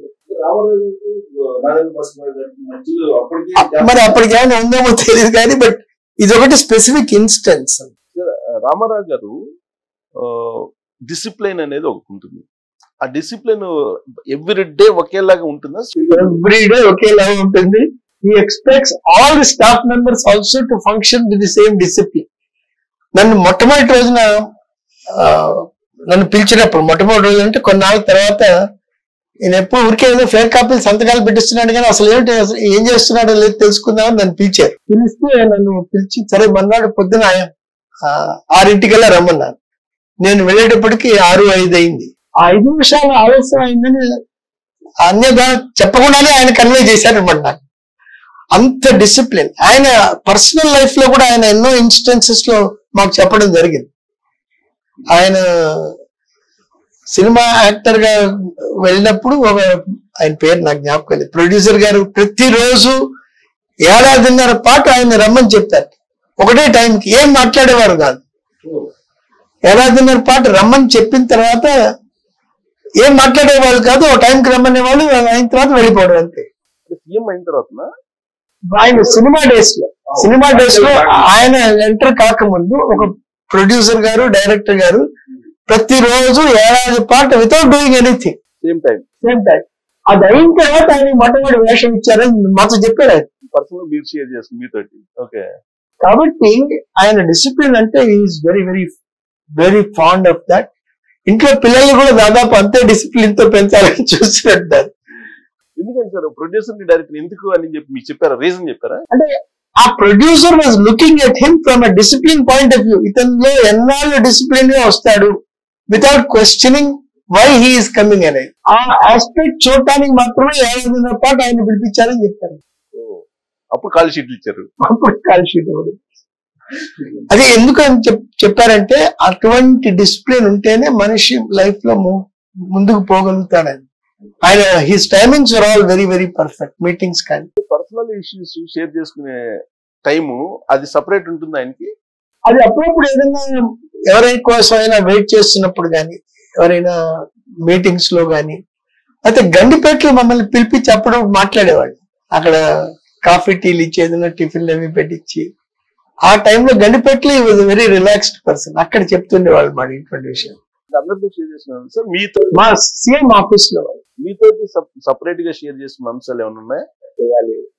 టూర్స్ లో వెళ్ళినప్పుడు మాట్లాడటం తప్ప నేను పర్సనల్ గా ఎప్పుడు ఆయనతో పర్సనల్ విషయాలు మాట్లాడలేదు. ఒకటేసారి నేను ఏదో లీవ్ పెడుతున్నాను, మా అమ్మమ్మ గారిని చూడటానికి వెళ్ళడానికి. యూఆర్ లక్కీ ఫెలో, మీకు గ్రాండ్ మదర్ ఉంది, నాకు చూడ గ్రాండ్ మదర్ లేదు. That is what he was saying. Leave ఇచ్చేటప్పుడు అంత జోవియల్ ఉండేవాళ్ళు. 1-to-1 లో he was always jovial. CM office లో వాళ్ళతో కూడా జోవియల్ గా ఉండేవాడు. ఆయన డిసిప్లిన్ మీరు నచ్చేది ఆయన డిసిప్లినా, లేదంటే డ్రెస్సింగా, లేదంటే ఆయన మాట తీరా, లేదంటే ఆయన అడ్మినిస్ట్రేషన్, ఇలా తీసుకుంటే కనుక మీకు బాగా నచ్చింది? అన్నిటిలో ఆయన డిసిప్లిన్, తర్వాత పంక్చువాలిటీ ఒకటి. ఏదైనా చెప్తే దాన్ని వెంటనే చాలా క్విక్ గా కూడా గ్రాస్ప్ చేసేవారు. చాలా తొందరగా ఆయనకి ఇష్యూస్ అర్థమయ్యేవి. రాజకీయాల్లో ఎక్కువ టైం స్పెండ్ చేయకపోయినప్పటికీ ఆయనకి ఇష్యూస్ అర్థమయ్యేవి అనమాట. కాబట్టి ఆల్ దీస్ ఆర్ ఇంపార్టెంట్. తర్వాత స్పాంటేనియస్ గా అసెంబ్లీలో సమాధానాలు చెప్పడం కూడా, కొంత ఇచ్చిన సమాచారంతో he was intervening in the questions of others అనమాట. అది కూడా 1-2 సార్లు ఎమోషనల్ గా ఏదైనా చెప్పినా he was taking it back. అసెంబ్లీలో మళ్ళీ హీ రీట్రేస్డ్ సమ్ ఆఫ్ దెమ్ అనమాట. So he had that perspective. మీరు మొత్తం అసెంబ్లీకి సంబంధించి కోఆర్డినేషన్ అంటే మొత్తం అసెంబ్లీకి సంబంధించిన వ్యవహారాలను చూసేవాళ్ళు కదా. రోసయ్య గారు, రామారావు గారు మాట్లాడుకున్న అది ఏమన్నా చూసారు? విన్నానండి. రోసయ్య గారు ఆయన కూడా చాలా హోంవర్క్ చేసి ఇష్యూస్ మీద లాట్ ఆఫ్ క్లారిటీతో మాట్లాడేవారు. అందువల్ల రోసయ్య గారు ఏదైనా చెప్పినా ఈయన కూడా చాలా జాగ్రత్తగా దాని పూర్వాపరాలని రిబట్ చేయటం కూడా చేసేవారు అనమాట. ఆయనకి బేసికల్ గా ఆయనకి అప్పుడప్పుడు రాసి ఇచ్చేవాడు. నేను బాక్స్ లో ఉండేవాడిని, అసెంబ్లీలో సేమ్ పక్కనే ఆఫీసర్స్ బాక్స్ ఉంటుంది, కూర్చుని రాసి ఇవ్వటం. మిగతా సెక్రటరీస్ ఏదైనా సమాచారం అంటే he was very very punctual, he was very prompt. అవన్నీ కూడా జాగ్రత్తగా చదువుకునేవాడు. ఎక్కువగా రోసయ్య గారు మాట్లాడితే కొంత రామారావు గారు కొన్ని దాన్ని సీరియస్ గా తీసుకునే వాళ్ళు అని అంటారు. వాళ్ళిద్దరి మధ్య బాగా సీరియస్ జరిగినటువంటి డిస్కషన్ ఏంటి సార్ సబ్జెక్ట్ వైజ్ అసెంబ్లీలో? Mostly governors motion of thanks and governors address అని ఉంటుంది. Motion of thanks and governors address, దాని మీద ఆయన రోసయ్య గారు చాలా స్పాంటేనియస్ గా ఫ్యాక్ట్స్ అండ్ ఫిగర్స్ తో చెప్పేవారు అన్నమాట. ఆర్థిక పరమైన విషయాల మీద కూడా రోసయ్య గారికి అవగాహన చాలా బాగుంటుంది, because of his stint earlier finance ఆ డిపార్ట్మెంట్స్ కి సంబంధించి. కాబట్టి దాంట్లో ఆయన ఈ పర్ క్యాపిటా ఇన్కమ్ కానీ, తర్వాత జిఎస్డిపి కానీ, వీటికి సంబంధించిన విషయాలు చెప్పినప్పుడు ఈయన చాలా జాగ్రత్తగా వాటిని గమనించడం. తర్వాత ట్రికిల్ డౌన్ థియరీ అని మన ఒక థియరీ లాగా, ఆ ట్రికిల్ డౌన్ కాకుండా డైరెక్ట్ బెనిఫిట్ ట్రాన్స్ఫర్స్ చేయాలనేది రాఘవేంద్రరావు గారు చెప్తే అది చాలా ఆయనకి ఎన్టీ రామారావు గారు బాగా నచ్చింది అన్నమాట. డైరెక్ట్ బెనిఫిట్స్ అంటే ఇప్పుడు ఫర్ ఇన్స్టెన్స్ ₹2 కిలో బియ్యం, తర్వాత జనతా వస్త్రాలు, ఇటువంటివన్నీ హౌసింగ్ కూడా చాలా పెద్ద ఎత్తున స్టార్ట్ చేయడం జరిగింది. ఈ బెనిఫిట్స్ అన్ని చాలా ముఖ్యం అని చెప్పి ఆ రోజుల్లో కొత్తగా మన Nobel prize winner Amartya Sen ఆర్థిక ఆయన చెప్పిన వాటి మీద కొంత ఎన్టీ రామారావు గారు ప్రభావితమైన మాట వాస్తవం. డైరెక్ట్ బెనిఫిట్ అంటే క్యాష్ ఇవ్వాలని, డైరెక్ట్ బెనిఫిట్ అంటే in the shape of this subsidies అన్నమాట. రైస్, తర్వాత జనతా వస్త్రాలు, that is the kind of benefit అన్నమాట. హీ వాజ్ వాంటింగ్ టు, అప్పుడు దాకా లేవు అవి, ఇంత విస్తృతమైన స్థాయిలో లేవు. హౌసింగ్ కానీ చాలా విస్తృతమైన ప్రచారం జరిగింది మటుకు, విస్తృతమైనటువంటి ఇంప్లిమెంటేషన్ జరిగింది కూడా ఎన్టీ గారే. రెగ్యులర్ గా ఆయన 1-2 సార్లు కలిసారు కానీ, బట్ రాఘవేంద్రరావు గారి ద్వారా అమర్త్య సేన్ యొక్క సిద్ధాంతాలని బాగా ఆయన ఆకలింపు చేసుకున్నారు. యుబి రాఘవేంద్రరావు ఆర్థిక వ్యవస్థలో ఆయన బాగా చెప్పారు. ఆ తర్వాత జయప్రకాష్ నారాయణ్, ఎల్సి జైన్ గారు అని member of the planning commission, ఆయన కోఆపరేటివ్స్ గురించి వాటి గురించి బాగా, కోఆపరేటివ్ వ్యవస్థ గురించి ఎల్సి జైన్ గారిని కూడా పిలిపించి మాట్లాడడం జరిగింది. తర్వాత కొంతమంది సైంటిస్టులు, వాళ్ళని కూడా అప్పుడు పిలిపించి భానుప్రసాద్ గారు లాంటి వాళ్ళు ఇండస్ట్రియలిస్ట్, నాయుడమ్మల్ గారు లాంటి వాళ్ళని సైంటిస్ట్ని కూడా కొంత గుర్తింపు ఇచ్చి వాళ్ళని వెలుగులోకి తీసుకొచ్చిన credit should go to NT Rama Rao. Rama Rao గారు అంటే ఆయన గురించి కొన్ని జనరల్ గా ఇప్పుడు వచ్చినట్టే కొన్ని గాసిప్స్ వస్తుంటాయి, కొన్ని నిజాలు ఉండొచ్చు, లేకపోయి ఉండొచ్చు. బట్ రోసీ గారి విషయంలో నెక్స్ట్ మళ్ళీ ఎలక్షన్ కి ఇతను అసెంబ్లీకి రాకూడదు అనేది ఏదో పార్టీకి ఏదో చెప్పినట్టు అప్పట్లో వచ్చిన గాసిప్ వల్ల అతను నిజం తెలియదు. ఏంటి దానికి కారణం ఏంటి అంటే నాకు ఐడియా లేదు, పొలిటికల్ గా వాళ్ళు మరి ఏమన్నా మాట్లాడుకున్నారో లేదు. బట్ ఐ థింక్ రోసే గారు అంటే మంచి గౌరవం ఉండేది ఎన్టీ రామారావు గారు, అందులో అనుమానమే లేదు. రోసే గారు చెప్పిన వాటిని జాగ్రత్తగా గమనించటం, దానికి ఏ విధంగా సమాధానం చెప్పాలనుకోవటం, తర్వాత రిప్లై ఇచ్చే రోజున ఆయన చాలా డీటెయిల్డ్ బ్రీఫింగ్ తీసుకునేవారు. ఎప్పుడైనా అసెంబ్లీలో అటు బడ్జెట్ కానీ, motion of thanks and governors address కానీ, నార్మల్ గా budget reply is given by the finance minister, chief minister గారు ఇంటర్వ్యూన్ అవుతారు. కానీ రోసయ్య గారు మాట్లాడుతున్నప్పుడు అపోజిషన్ లీడర్ గా ఈయన చాలా జాగ్రత్తగా విషయాల్ని గమనించి I think he was taking a very detailed briefing. 2-3 గంటల పాటు, ఒక్కొక్కసారి 2 రోజులు కూడా బ్రీఫింగ్ తీసుకోవడం, ఆయన రాసుకోవడం, మేము రాసి స్లిప్స్ ఇవ్వడం, తర్వాత తెలుగులో కూడా రాసి ఇచ్చేవాళ్ళం. కొన్ని గౌరీ శంకర్ శాస్త్రి అని తెలుగులో చాలా చక్కగా ట్రాన్స్లేట్ చేసి రాఘవేంద్రరావు గారు పంపిన సమాచారాన్ని, ఇచ్చిన సమాచారాన్ని తెలుగులో రాసి ఆయనకి ఇవ్వడం జరిగింది. అది కూడా ఆయన హీ వాజ్ మేకింగ్ ఫుల్ మామూలుగా ఉండేవాడు. They were very factual. అప్పుడప్పుడు సరే పొలిటికల్ గా మరి తప్పదు కాబట్టి కానీ, but by and large very factual. As chief minister he was confined. ఎప్పుడైనా లేచి నుంచుని మళ్ళీ ఇంటర్వ్యూన్ అయినప్పుడు ఫ్యాక్ట్స్ మీదనే ఆయన చెప్పేవారు. ఇప్పుడు చూస్తున్నాం సార్, మనం అపోజిషన్ ఎలా ఉంటుంది, అధికార పక్షం ఎలా ఉంటుంది అని గత 15 సంవత్సరాల నుంచి మనం చూస్తున్నాం. దానికి భిన్నంగా ఉండేదే అప్పుడు ఉండేవి. ఒకసారి పుస్తకాలు చించేసి విసిరేశారు. అప్పుడు బాక్స్ లో ఉన్న నా మీద కూడా పుస్తకం ఒకటి పడ్డది అనమాట, బడ్జెట్ డాక్యుమెంట్స్. బట్ ఇంత పర్సనల్ అబ్యూస్ అనేది లేదు ఆ కాలంలో. కాంగ్రెస్ లో అపోజిషన్ లో ఉన్నా కూడా బడ్జెట్ చించి విసిరేశారు. అప్పుడు స్పీకర్ మీదనే, మినిస్టర్ క్యాబినెట్ మీ దగ్గర ఉన్నాం కాబట్టి స్పీకర్ పక్కనే బాక్స్ లో మా మీద, సీఎం గారి మీద కూడా ఆ పేపర్స్ పడ్డాయి అనమాట. బట్ అది తప్ప, అంతకు తప్ప మిగతా పెద్దగా లేదు. బట్ పర్సనల్ అబ్యూస్ మటుకు లేదు. పర్సనల్ ఒకళ్ళ మీద ఒకళ్ళు ఈ విధంగా అనుకోవటం అనేది లేదు. ఇప్పుడు అలాంటి ఇన్సిడెంట్ జరిగినప్పుడు, ఇప్పుడు మీరు చెప్పారు బడ్జెట్ పేపర్స్ విసిరేసారు, అప్పుడు ఆయన రియాక్షన్ ఏంటి ఎన్టీ రామారావు గారు? ఇప్పుడు వీళ్ళు ఇంటరాక్ట్ అయ్యే వల్ల నాదెండ్ల భాస్కర్ రావు గారు వాళ్ళు ఉండేవాళ్ళు కదా, వాళ్ళు కూడా మామూలుగా ఒకసారి ఒక 5 నిమిషాల తర్వాత అడ్జర్న్ అయింది. దట్స్ ఓకే, అయిపోయింది, అడ్జర్న్ అయిపోయింది.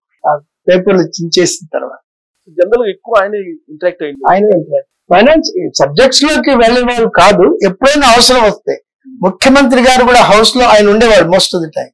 ఆయన హౌస్ లో ఉన్నారని తెలిసి మీ ఇంటర్వెన్షన్ కావాలనుకున్నప్పుడు ఆయన ఇంటర్వ్యూన్. అంతేగాని మిగతా మినిస్టర్స్ తో వాళ్ళు చెప్తున్నప్పుడు హీ వాజ్ నాట్ ఇంటర్వ్యూ. ఇప్పుడు అసెంబ్లీలో జనరల్ గా చూస్తే సార్ కౌంటర్స్, ప్రతి కౌంటర్స్ కొన్ని ఇంట్రెస్ట్ గా ఉంటాయి కదా, అలాంటిది ఏమన్నా మీకు గుర్తుందా రామారావు గారి? బేసిక్ గా ఆయన ఈ రెవెన్యూ వ్యవస్థని గురించి వచ్చినప్పుడు, తర్వాత మండల వ్యవస్థ గురించి వచ్చినప్పుడు హీ వాజ్ వెరీ స్ట్రాంగ్. ఆయన చాలా మండల వ్యవస్థ గురించి, అప్పుడు అశోక్ మెహతా కమిటీ రికమెండేషన్స్, ఆ ఉపేంద్ర గారు ఆ అశోక్ మెహతా ప్లానింగ్ కమిషన్ లో ఉన్నప్పుడు ఇచ్చిన రికమెండేషన్స్ బట్టి ఆయన ఉపేంద్ర గారు ఒక కమిటీ ఆధ్వర్యంలో ఈ మండల వ్యవస్థని రీఆర్గనైజ్ చేయడానికి ఆ టైంలో కొంచెం డిస్కషన్స్ బాగుంది. Serious discussions okay. సెటరిక్ గా ఏమన్నా ఇంటరాక్షన్స్ ఉండేదా? రోషి గారు ఉన్నారు, కొంచెం జోవియల్ గా, కొంచెం అప్పుడు సెటరిక్ గా ఉంటాయి. అలాంటి రామారావు గారి దగ్గర నుంచి కూడా ఉండేవేనా? రామారావు గారు మిగతా వాళ్ళ మీద పెద్ద సెటరికల్ గా పెద్దగా నాకు జ్ఞాపకం లేదు. సీరియస్ గానే ఉండేది ఆయన, సీరియస్ గానే డిస్కషన్. సో ఆయన హోంవర్క్ బాగా చేసేవారు, చాలా చేసేవారు, బ్రీఫింగ్ తీసుకునేవారు. ఎప్పుడైనా అసెంబ్లీలో ఆయన క్వశ్చన్ ఉందన్నప్పుడు మార్నింగ్ 6 అందరినీ ఆఫీసర్స్ ని పిలిపించి దాని మీద డీటెయిల్ బ్రీఫింగ్ అది తీసుకోవడం జరిగింది. ఇప్పుడు మనకు వాయిదా తీర్మానాలే ఉంటాయి. ఎప్పుడు ఇది మనకు ఈ గత కొన్ని సంవత్సరాల నుంచి అదే కదా మొత్తం. ఒకటి ఉంటుంది బిజినెస్, ఒకటి ఉంటే ఇంకోటి నడుస్తుంటుంది. అప్పుడు కూడా అలానే ఉండేది సార్. అడ్జర్న్మెంట్ మోషన్స్ ఉండేవి, బట్ వాటిని డిజల్వ్ చేస్తూ వాళ్ళకి ఒక ఆపర్చునిటీ ఇచ్చేవాడు. డిజల్వ్ చేస్తున్న వాళ్ళకి కూడా ఒక 2 నిమిషాలు 3 నిమిషాలు ఒక ఆపర్చునిటీ ఇవ్వడం జరిగేది అనమాట. అది అన్ఫార్చునేట్లీ ఆ కాలంలో వీరికి సంబంధించిన Ramakrishna studios conversion of Ramakrishna land use conversion లోను దాంట్లోనూ కొంత క్రిటిసిజం వచ్చినప్పుడు కొంత అసెంబ్లీలో కొంత హీట్ జనరేట్ అయ్యేది. అది తప్ప పెద్దగా చర్చ ఆ టైంలో రియాక్ట్ అయ్యేవారు. ఈయన పెద్దగా మాట్లాడేవారు కాదు. ఆయన తరఫున మినిస్టర్ మున్సిపల్ అడ్మినిస్ట్రేషన్ అని సమాధానం చెప్పడం. ఆయన మొత్తం అడ్మినిస్ట్రేషన్ సార్ నాకు కొన్ని గుర్తుండే ఏంటంటే, అసలు మండలి అవసరం లేదు అనేది ఒకటి. తర్వాత గవర్నర్ల వ్యవస్థ అనేది రాష్ట్రపతి కౌన్సిల్ అవసరం, మండలి అంటే council legislative council, legislation council అవసరం లేదనేది రాజ్భవన్. ఈ తర్వాత గవర్నర్ల వ్యవస్థను కూడా అది బొమ్మల్లాగానే ఆయన భాషలో ఏదో అనేవాళ్ళు అని అంటారు. కౌన్సిల్ అవసరం లేదని మటుకు అది ఆయన తీసుకున్న ఆయన టైంలో కౌన్సిల్ ని అబాలిష్ చేయడం జరిగింది. తర్వాత వీళ్ళు వచ్చి కాంగ్రెస్ వారు వచ్చి మళ్ళీ దాన్ని రివైవ్ చేశారనుకోండి. ఏం సార్ ఎందుకు దాన్ని రద్దు చేశారు మండలిని? అంటే అది కౌన్సిల్ లో చర్చలు అంత సరిగ్గా జరగవని ఆయన ఉద్దేశం అనుకుంటాను. నాకు డీటెయిల్స్ తెలియదు ఎందుకని. నేను వచ్చేటప్పటికే జరిగింది, నేను ఆయన ఆఫీస్ లో చేరేటప్పటికే. బట్ కౌన్సిల్లో చర్చలు అంత మీనింగ్ఫుల్ గా ఉండవని ఆయన వ్యూ అనుకుంటాను. అది అందుకు తప్ప I don't see any reason. But నేను వచ్చేటప్పటికీ నిర్ణయం అయిపోయింది. గవర్నర్ వ్యవస్థను కూడా నాదెండ్ల భాస్కర్ బట్ గవర్నర్ ఎప్పుడు ఆయన చాలా గౌరవంగా చూస్తున్నారు. గవర్నర్ ని రామ్లాల్ పోయిన తర్వాత మటుకు గవర్నర్ వ్యవస్థని చాలా బాగానే చూసుకున్నారు. అప్పుడప్పుడు ఆవిడ గవర్నర్ లేడీ ఉండేది కుముద్బెన్ జోషి. ఆవిడ ఉన్నప్పుడు he was extending basic cuttings. Personal గా ఎప్పుడు వాళ్ళని ఏమి మాట్లాడే పద్ధతి కాదు. బట్ గవర్నర్ వ్యవస్థ అక్కర్లేదు అని అనుకున్న మాట వాస్తవం. He was fully convinced that it is an unnecessary institution. దానికి సంబంధించి ప్రాక్టికల్ గా ఆన్ పేపర్ వెళ్ళలేదు కదా సార్ ఇప్పుడు గవర్నర్ వ్యవస్థని అబాలిష్ చేయమని రాశారు లేదు నాకు జ్ఞాపకం. I'm not aware. బట్ నేనైతే I have not dealt with that correspondence. But correspondence ఏమైనా జరిగిందో లేదో నాకు తెలియదు. బట్ అసెంబ్లీలో మటుకు డ్యూరింగ్ డిస్కషన్స్ మటుకు ఈ ఇష్యూ వచ్చిన మాట వాస్తవం. సార్ మీరు హిందూపురం చూసేవాళ్ళు, హిందూపురం తర్వాత ఇంకో కాన్స్టిట్యూన్సీ కూడా చూసేవాళ్ళు. టెక్కలికి ఆయన రిజైన్ చేశారు. ఆ తర్వాత లక్ష్మీ భారతి గారు కంటెస్ట్ చేశారు. అప్పుడు కూడా మీరు చూసేవాళ్ళు? చూడలేదు. ఇది ఎప్పుడు సార్ కల్వకుర్తి ఆయన ఓడిపోయారు. అదే టైంలో టెక్కల్లో గెలిచారు, హిందూపూర్ లో గెలిచారు. కల్వకుర్తిలో చిత్తరంజన్ దాస్ మీద ఆయన ఓడిపోయినారు. 3 చోట్ల నుంచి కంటెస్ట్. అప్పుడు 3 మీరు చూసేవాళ్ళ కోఆర్డినేషన్ ప్రయాణం. కల్వకుర్తిలో ఇంకా డెవలప్మెంట్ ఏం లేదు కదా. అక్కడ కేవలం ఎలక్షన్ కి సంబంధించి ఒకటేసారి కల్వకుర్తికి వెళ్ళాం అంతే. ఆ టూర్ లో హిందూపూర్ మామూలుగా నామినేషన్ వేయడానికి అది నేను వారితో పాటు వెళ్ళటం జరిగింది. Tekkali nomination somebody has filed it. But అక్కడ ఇంకా డెవలప్మెంట్ మానిటరింగ్ అనేది స్టార్ట్ కాలేదు కదా. ఆ టెక్కలిలో ఆ ఎలక్షన్స్ అయిన తర్వాత 5-6 నెలలకే ఐ థింక్ చిత్తరంజన్ దాస్ గారు ఓడిపోయిన తర్వాత దానికి సంబంధించి ఏమన్నా మీతో షేర్ చేసుకున్నారా? ఆయన కొంచెం 2 days అంటే పదవి పోయిన తర్వాత he was a little lonely. అంటే తను పెద్దగా ఎవరితో మాట్లాడటానికి ఇష్టపడలేదు ఎలక్షన్స్ లో ఓడిపోయిన తర్వాత. ఆ తర్వాత he became normal. In fact he wanted me to continue as his private secretary as leader of the opposition. కొన్నాళ్ళు కంటిన్యూ చేయమని రాశారు కానీ అది గవర్నమెంట్ అప్పుడు ఒప్పుకోలేదు. అపోజిషన్ లో ఉన్నప్పుడు ఎలా ఉండేది సార్? ఇప్పుడు సభానాయకుడిగా ఉన్నప్పుడు ఓకే, ఇప్పుడు ఆయన మళ్ళీ అపోజిషన్ లో కూడా ఉన్నారు కొన్ని రోజులు. వచ్చారు కానీ I don't think he was taking a very keen part debates లో. దాంట్లో అపోజిషన్ ఉంటారు ఇష్టపడేవాళ్ళు కదా. అంటే ఇష్టపడటం కాదు కానీ పెద్దగా డిబేట్స్ లో దాంట్లో హి was not taking keen interest. Assembly నుంచి ఆయన అసలు బహిష్కరించి వెళ్ళిపోయారు కదా. ఫస్ట్ ఎప్పుడు సార్ 89 ఏ ఇష్యూలో సార్ ఆయన అసెంబ్లీని ఆయనని ఏదో కొంచెం ఆయన పర్సనల్ గా అన్నారని చెప్పి నాకు ఇష్యూ జ్ఞాపకం లేదు. అన్నారని చెప్పి వాళ్ళు వెళ్ళిపోయినారు. 94లో తను లేకపోతే అసలు ఎలక్షన్లే లీడ్ చేసేవాళ్ళు కాదు అనేటువంటి ఒక అభిప్రాయాన్ని ఆవిడ ఒక ఇంటర్వ్యూలో అది నేను విన్నాను. అది కరెక్ట్ కాదు. ఎన్టీ రామారావు గారు అంటే ఈ ఆల్వేస్ హ్యాడ్ హిజ్ ఓన్ చారిస్మా. ఆవిడ వల్ల ఎలక్షన్స్ లో నిలబడటం అనేది I think it's not correct. 89 నుంచి 94 మధ్యలో ఆయన క్రైసిస్ లో ఉన్నారు పొలిటికల్ గా. ఆ టైంలో మీరు కలిసేవాళ్ళ? నేను 1-2 సార్లు వెళ్ళాను కానీ పెద్దగా లేదు. Two times or so I met.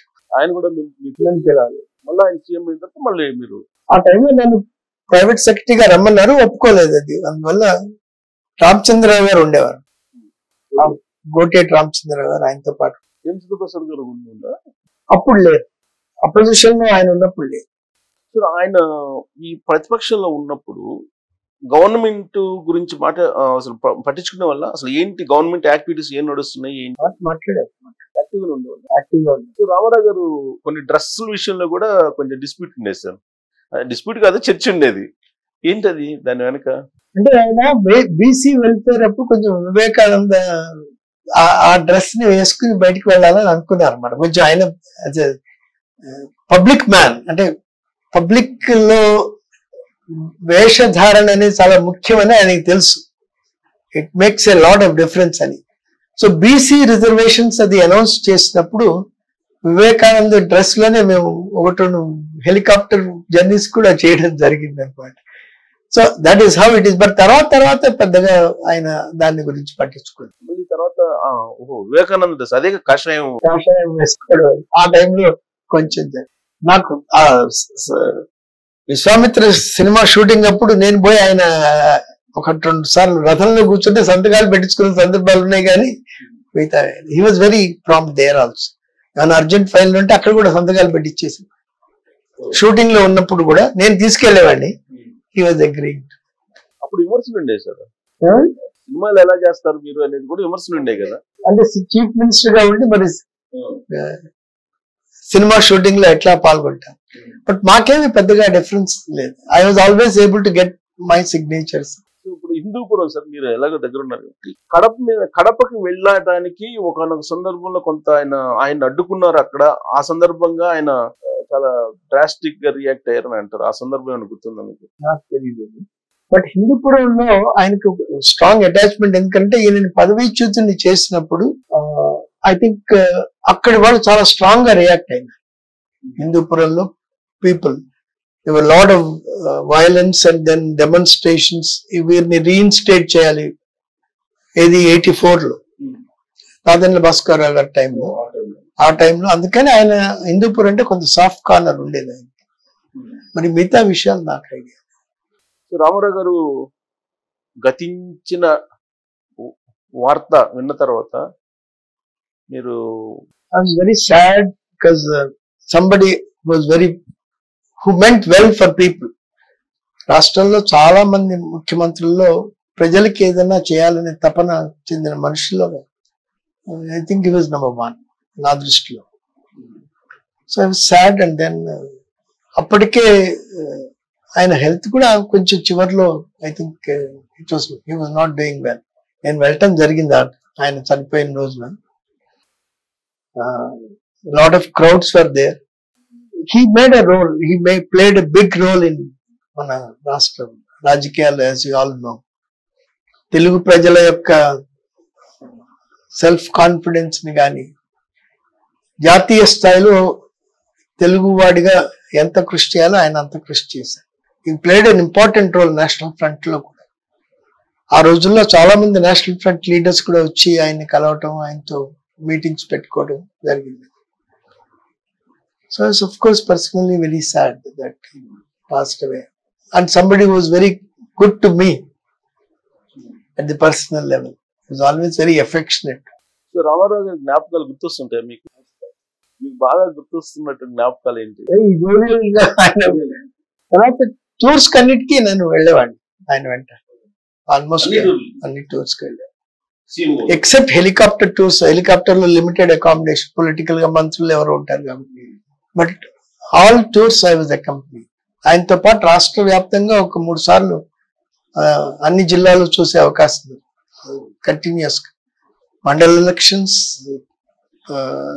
General elections, తర్వాత ఈ బీసీ టూర్స్ అప్పుడు కూడా చాలా చోట్ల ఆయనతో పాటు కలిసి తిరగటం జరిగింది. టూర్ అంటే చైతన్య రథమేగా? ఆయన చైతన్య రథం, మేము వెనకాల కాదు. చైతన్య బస్సులు ఇప్పుడు ఏసీ బస్సులో ఏం కాదు, చైతన్య రథం. ఇన్ఫాక్ట్ ఆయన చిత్తూరులో ఒకసారి చైతన్య రథం మీద కూర్చుంటే ఆ పైన ఓవర్ హెడ్ రైల్వే బ్రిడ్జ్ ఉంది, అది తగిలి హీ వాజ్ ఆల్సో ఇంజర్డ్ అనమాట. వెంటనే అక్కడ వెల్లూరు హాస్పిటల్ కి తీసుకెళ్ళడం కూడా జరిగింది. So it was always by Chaitanya. అంటే అప్పుడు ఫెసిలిటీస్ తీసుకోలేని పరిస్థితుల్లోనా, లేదంటే ఆయన ప్రజలతో కమ్యూనికేట్ చేయడానికి చైతన్య రథం పైన కూర్చుని మాట్లాడడానికి చాలా కన్వీనియంట్ గా ఉండేది.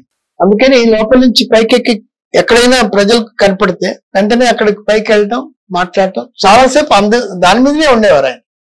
చైతన్య రథం పైన కూర్చుని అందరితో విష్ చేస్తూ ప్రయాణం చేసేవారు. సో రాష్ట్ర వ్యాప్తంగా ఎక్స్టెన్సివ్ గా టూర్ చేసిన వ్యక్తి ఆయన, చైతన్య రథం.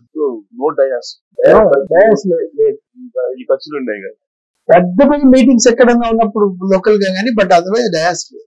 కానీ ఇప్పుడు మీరు చూస్తున్నారు కదా, ఇప్పుడు ఆర్టీసీ నుంచి 5 కోట్లు 10 కోట్లు కూడా ఖర్చు పెట్టి చేయించుకుంటున్నారు. ఆ ఆలోచన ఇప్పుడు రామారావు గారికి రాలేదా, లేదా మీరు మీలాంటి వాళ్ళు చెప్పలేదా? లేదు, చైతన్య రథం వాజ్ వెరీ కన్వీనియంట్. అన్ఫార్చునేట్ గా 89 ఎలక్షన్స్ లో ఆ రోజుల్లో అంతకుముందు ఉన్న రెస్పాన్స్ 89 ఎలక్షన్స్ లో చూడలేదు. కొన్ని చోట్ల మేము మీటింగ్స్ కి వెళ్ళి we're waiting for crowds to gather అని, అది దట్ వాజ్ ఆల్సో డిసప్పాయింటింగ్. మరి I do not know what are the reasons, but తెలంగాణలో ముఖ్యంగా అక్కడ అదే తెలంగాణలో నిజామాబాద్ జిల్లాలో ఆయన చైతన్య రథం వెంబడి పరిగెత్తిన సందర్భాలు ఉన్నాయి, కిలోమీటర్ల మేరకి ప్రజలు, యంగ్స్టర్స్. 89 లో మేము ఎలక్షన్ టూరింగ్ కి వెళ్ళినప్పుడు there were places where we had to wait అన్నమాట. So there was definite perception. పరిపాలన నచ్చక పర్సెప్షన్స్ అంటే పరిపాలన కంటే కూడా ఇన్ఫాక్ట్ తెలంగాణలో బీసీస్ కి ఆయన చేసినంత కృషి ఇంకెవరూ చేయలేదు. బీసీస్ కి గుర్తింపు ఇవ్వటంలో కానీ, పొలిటికల్ గా పదవులు ఇవ్వటంలో కానీ. But we're waiting for crowds. అది కల్వకుర్తిలో జరిగింది, రామాయంపేటలో జరిగింది, తూప్రాన్లో జరిగింది, తెలంగాణలో ముఖ్యంగా. జనరల్ గా పొలిటీషియన్ గా కాకపోయినా రామారావు గారు వస్తున్నారంటే చూడటానికి ఎక్కువ మంది అది కొంచెం తగ్గింది 89 ఎలక్షన్స్ లో తగ్గింది. గ్లామర్ తగ్గిందా? అంటే ఆయన పొలిటికల్ గా చూడటం మొదలు పెట్టినప్పుడు కొంచెం గ్లామర్ తగ్గింది అనుకుంటాను. 94 మళ్ళీ అంటే మరి ఒక రియాక్షన్ కదా, ఆయన పదవి చ్యుతి చేశారని ఒక రియాక్షన్ వల్ల I think he was able to capitalize on that. ఆయనని అన్యాయంగా తీసేశారని ఒక పర్సెప్షన్. న్యాయం అన్యాయం వేరే మాట, but the perception of that injustice he's been meted out. ఆయనకి రైట్ఫుల్ గా చెందవలసినటువంటి అధికారం ఆయన నుంచి తీసేశారని, దాంతో I think he was able to capitalize. General గా అధికారం ఉన్నప్పుడు ఒకలాగా, అధికారం పోయిన తర్వాత మరొకలాగా ఉంటారు ఎవరైనా సహజంగా. రామారావు గారు కూడా అలానేనా? అది 2-3 రోజులు డిసప్పాయింట్మెంట్ కానీ, బట్ మిగతా టైంలో ఐ డోంట్ థింక్. డిసప్పాయింట్మెంట్ 2-3 రోజులు అంతే ఎలక్షన్ ఆయన వెంటనే తప్ప మిగతా time I don't think he was very perturbed. ఆయన అంబిషన్స్ చెప్పేవాడు సార్ ఎప్పుడన్నా జనరల్ గా షేర్ చేసుకునే వాళ్ళ మీతో? లేదు, నేను ఎప్పుడు ఆ విషయాల మీద ఫస్ట్ ఫేజ్ లో బసవ తారక గారు వచ్చేవాళ్ళు. నేను వచ్చినప్పటికీ ఆవిడ షీ పాస్డ్ అండి ఫస్ట్ ఫేజ్. అప్పటికే నేను సెకండ్ 84 అక్టోబర్ లో కదా, అప్పటికి I think she was not there. Basava Taraka hospital ఆవిడ పేరు పైన పెట్టడం ఆలోచన అంతా ఆయన తర్వాత మన బాలకృష్ణ గారి తర్వాత ఆయన, that is a very good decision నా దృష్టిలో. బసవ తారక హాస్పిటల్ అనేది cancer hospital. NTR memorial trust కూడా అప్పుడే పెట్టి సార్ రామారావు గారు టైం. రామారావు గారి తర్వాత స్కూల్ లాగా ఏదో పెట్టాలనే ఆలోచన ఉండేది, పొలిటికల్ స్కూల్ లాగా. దాని తర్వాత ఇక దానికి కొంచెం ఒక ఇన్స్టిట్యూషనలైజ్ చేశారు. ఎందుకంటే షిఫ్ట్ కావడానికి కారణాలు ఆయన కొంచెం వాటర్ ఇది చాలా క్రౌడెడ్ గా ఉండేది హ్యాబిట్స్ లో. తర్వాత పార్కింగ్ కి అది కూడా సమస్యలు వచ్చేవి చాలా, అందువల్ల అక్కడికి షిఫ్ట్ కావడం అనేది జరిగింది ఐ థింక్. అండ్ మరి మిగతా సంగతి నాకు తెలియదు కానీ, but it was a very waterfront was I think that's what he like. రామారావు గారిని యాక్టర్ గా మీరు ఫస్ట్ లైక్ చేస్తారా లేదంటే పొలిటీషియన్ గా లైక్ చేస్తారా? ఈ రెండిట్లో ఏది ముందంటే ఏం చెప్తారు? I respect him and admire him as a political leader. As a cinema కన్నా కూడా పొలిటికల్ లీడర్ గా he made a difference. He transformed people. He was willing. మంచి చేయాలనే తపన అన్నిట్లోనూ ఆయన చూపించారు. ఇలాంటి వాళ్ళు స్ఫూర్తిదాయకంగా ఉంటారు కొంతమంది. అబ్సల్యూట్లీ. ఆయన్ని ఇప్పుడు మనం రోల్ మోడల్ గా తీసుకుని ఈ జనరేషన్ కి అందించాలి అని అంటే ఏం చేస్తే ఆయన భావజాలం సమాజంలో? ఆయన చేసిన స్టెప్స్ ఒక్కొక్కటి లిస్ట్ అవుట్ చేసుకుని ఆయన అడ్మినిస్ట్రేషన్ లో తీసుకున్నది, తర్వాత పొలిటికల్ గా తీసుకున్నది, ఆయన ఏర్పరిచిన వ్యవస్థల్ని వాటి యొక్క ఇంపార్టెన్స్ ని డాక్యుమెంట్ చేయాలి. Karshak Parishad is important instrument అనేది. మండల్ వ్యవస్థ అనేది కూడా ఒక ఇంపార్టెంట్ ఇన్స్టిట్యూషన్. తర్వాత ఎడ్యుకేటెడ్ పర్సన్స్ ని రాజకీయాల్లోకి తీసుకురావడం అనేది వాళ్ళలో అది కూడా it's an important measure. I don't think అంత లార్జ్ స్కేల్ లో పొలిటికల్ పార్టీస్ చేయలేదు. బీసీస్ కి రికగ్నిషన్ ఇవ్వటం, all these are very very important steps. స్త్రీలకి అన్నిటికంటే ముఖ్యంగా institutions relating to women, Padmavathi Mahila university పెట్టడం కానీ, స్త్రీలకి రిజర్వేషన్ ఏర్పాటు చేయటం కానీ, జాబ్స్ లో educational institutions. In fact AP was the first state to have introduce women's reservation దేశంలో. So these are all major structural changes, institutional changes. Property rights లో వాళ్ళకి ఒక ఆపర్చునిటీ ఇవ్వటం, all these are very very important. ఈ generation కి బాగా అంటే వాళ్ళని ఆలోచింపు చేసేలా చేయాలంటే దాన్ని పాఠ్యపుస్తకంలో పెట్టాలా అయింది, లేదంటే ఏదైనా లైబ్రరీస్ లాగా పెట్టి ఏదన్నా చెయ్యాలా? ఏం చేస్తే కొంచెం బాగా? పాఠ్యపుస్తకాల్లో పెట్టడం ఒకటి, అది కూడా అవసరం. ఆయన తీసుకున్న మార్పుల్ని డాక్యుమెంట్ చేసి ఇండివిజువల్స్ జాగ్రత్తగా. తర్వాత మరి ఈ సోషల్ మీడియా ద్వారా కూడా చేయొచ్చు. వాళ్ళ రేపు social media is playing an important role. చిన్న చిన్న స్కిట్స్ ద్వారాను, చిన్న చిన్న ఫీచర్స్ ద్వారా I think a lot can be done by political parties, by people who are admirers. And వాటి యొక్క ప్రభావం, వారు తీసుకున్న నిర్ణయాల వల్ల ఎవరైతే ఎఫెక్ట్ బాగా పాజిటివ్ గా ఇంపాక్ట్ అయినారో వాళ్ళ ద్వారా కూడా చెప్పించడం ఇట్స్ బెస్ట్. ఆయన అడ్మినిస్ట్రేషన్ లో బంధువులకి, బంధువర్గానికి, కుటుంబీకులకి ఏమన్నా ఇన్వాల్వ్మెంట్ ఉండేదా సార్? నాకు తెలిసి ఇన్ఫాక్ట్ చంద్రబాబు నాయుడు గారు కర్షక్ పరిషత్ చైర్పర్సన్ గా ఉన్నారు. ఏ రోజున ఇది చేయండి అని నాకేం చెప్పిన దాఖలాలు లేవు. మిగతా వాళ్ళు కూడా ఐ డోంట్ థింక్ ఏదన్నా ఉంటే ఇది పలానా వాళ్ళు ఫైల్ వచ్చింది కాస్త చూడండి అని ఎప్పుడైనా చెప్పారు. నాకు అది కూడా లేదు. ఒకటేసారి ఏదో ఫైల్ వచ్చింది కాస్త అది చూడండి అని చెప్పి, అంతేగాని ఇది చేసి తీరాలని ఎవరు చెప్పిన దాఖలాలు లేవు. ఆయన కుటుంబ సభ్యులైతే లేనే లేదు. రామారావు గారు అల్లుళ్ళు ఇద్దరు దగ్గుపాటి అండ్ చంద్రబాబు నాయుడు గారు కదా, వీళ్ళిద్దరు మధ్యలో ఆయన ఇబ్బంది పడిన సందర్భాలు ఏమైనా ఉన్నాయా? నా దృష్టిలో లేదు. ఇద్దరు ఒకేలాగా చూసేవాళ్ళు సార్, కొంచెం తేడా ఉండేదా? దగ్గుపాటి గారు కొంచెం పర్సనల్ లెవెల్లో ఎక్కువగా మాట్లాడేవారు. He was little more warm. నా మీద అప్పుడప్పుడు జోక్స్ కూడా వేస్తుండేవాళ్ళు. సో వీళ్ళందరికంటే నాకు హరికృష్ణతో బాగా, ఆయనతో ప్రయాణాలు చేస్తున్నవాడిని కాబట్టి చైతన్య కొంచెం ఆయన అంటే I have a soft card. Is a good man. కొంచెం ఎప్పుడైనా చాలా అర్జెంట్ గా ఫైల్ తీసుకోవాలంటే ఆయన చెప్పేసి వెంటనే వెళ్ళిపోయేవాడు.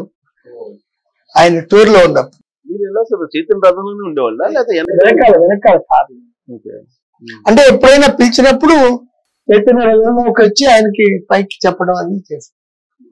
ఆయన చైతన్య రథంలో బైక్ పట్టుకుని చక్రపాణి గారు రండి అనేవాళ్ళు. ఎవరైనా ఏదైనా రిప్రజెంటేషన్స్ ఇచ్చినప్పుడు గ్రామాల్లో కానీ, అప్పుడు అలా మీరు చక్రపాణి గారు అంటూ 100 సార్లు పిలిచి ఉంటారేమో. 84 ఎపిసోడ్ లో, 95 కాకుండా 84 ఎపిసోడ్ లో చంద్రబాబు నాయుడు గారి కీ రోల్ కారణంగానే ఆయన మళ్ళీ సీఎం అయ్యారు అని అంటారు కొంతమంది. He played an important role. Galvanize చేయడం. చంద్రబాబు నాయుడు గారు ఆర్గనైజేషన్ లో ఈజ్ వెరీ ఇంపార్టెంట్. ఆయన సిస్టమేటిక్ గా వర్క్ చేయడంలో, మానిటరింగ్ చేయడంలో there is nobody who can match. అప్పటి నుంచి కొంత కంప్యూటరైజేషన్, డేటా ఇవన్నీ పెట్టుకుని ఈ ప్లేడ్ అన్ ఇంపార్టెంట్ రోల్. అందులో అనుమానం లేదు. అంటే నాగేంద్ర భాస్కర్ గారు ఆయన ముఖ్యమంత్రి అయినప్పుడు మళ్ళీ ఈయన ఎక్కాలని అంటే రాజ్యాంగబద్ధంగా రకరకాల మార్పులు జరిగినాయి. ఎమ్మెల్యేలు బెంగళూరు తీసుకెళ్తారు జరిగినాయి. ఇట మొత్తానికి చంద్రబాబు నాయుడు గారే చేశారని అంటారు. అది నేను కూడా పేపర్ లో చూడటం తప్ప నాకు పర్సనల్ గా తెలియదు. నేను అప్పటికి లేను కదా సీఎం ఆఫీస్ లోకి ఎంటర్ కాదు. But I think his role is always important. I understand. Chandrababu Naidu garu నాకు కూడా తెలుసు.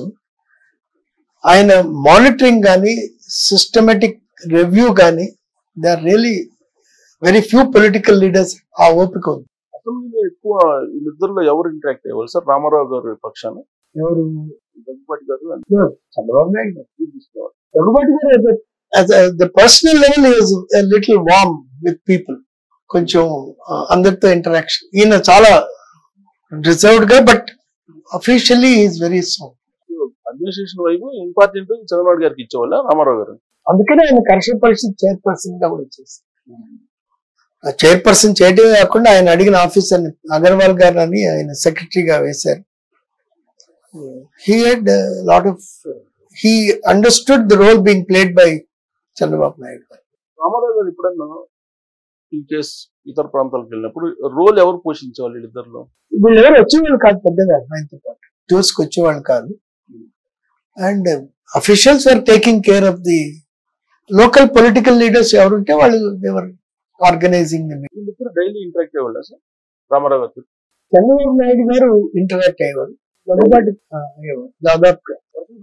అసలు క్రియేట్ చేసింది ఈయన కోసం అంటారు, అది నిజమేనా? అయిండొచ్చు. అంటే అదొక వ్యవస్థ కావాలి అని అనుకోవడం, ఆ ఫార్మర్స్ యొక్క ప్రాబ్లమ్స్ మీద ఫోకస్ చేయటం అనేది ఇట్స్ అన్ ఇంపార్టెంట్.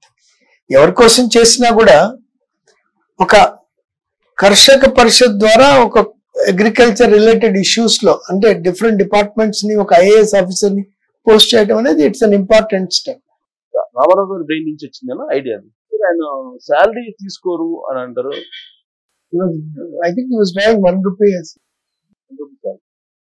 ఆ నిర్ణయం ఎందుకు తీసుకున్నారు సార్? ఇది నాకు అంటే అప్పటికి నేను వచ్చినప్పటికీ అప్పటికి అంత ముందు నుంచి ఎక్స్పెండిచర్ చేసేటప్పుడు ఎలా ఉండేది సార్ ఆయన?